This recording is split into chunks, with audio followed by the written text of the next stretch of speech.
काही अज्ञात हल्लेखोर आले होते, कोणाची दुश्मनी होती काय माहीत नाही, पण येणाऱ्या जाणाऱ्या सामान्य पब्लिकवर वार केले त्यांनी. त्यांच्या हातात प्रत्येकाच्या हातात तलवारी, चॉपर आणि ऐकण्यात आलं का त्यांनी फायरिंग सुद्धा केलेली आहे.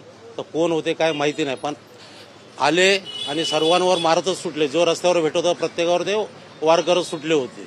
दोघा तिघांवर वार केलेले आहेत. समोरचा बार आहे त्याच्यावर पण त्यांनी वार केले. बारवाल्यांनी शटर डाऊन केला, शटरवर वार केले. नंतर माझ्या दुकानात घुसले, माझ्या दुकानात कॉम्प्युटर फोडले, कॅमेरा फोडले.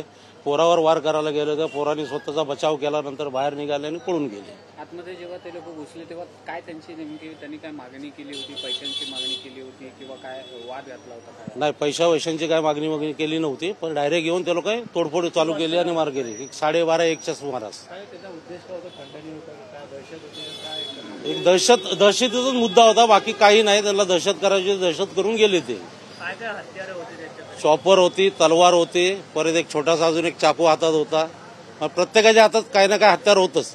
कुठली पोरं आहेत काय ओळखीची? आता मी कोणाला ओळखत नाही, पण आता पोलिसांना जेव्हा कंप्लेंट केली तेव्हा त्यांच्यात निदर्शन आलं का एक केनी नगर, भवानी नगर जवळपासचाच एरिया आहे, तिथली पोरं आहेत आणि बहुतेक सगळे क्रिमिनल आहेत.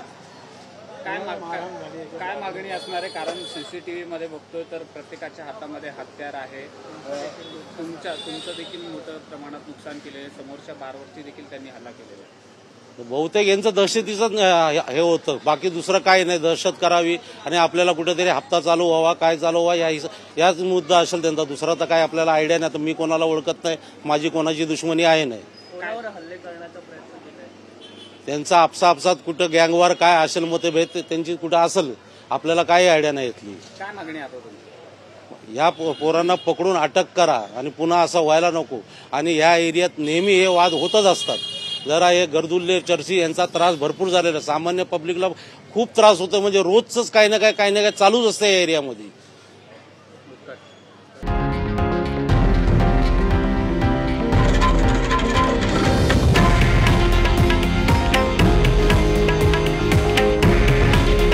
हे आहे देशातील नंबर 1 न्यूज नेटवर्क आणि आपण पाहत आहात TV9 मराठी.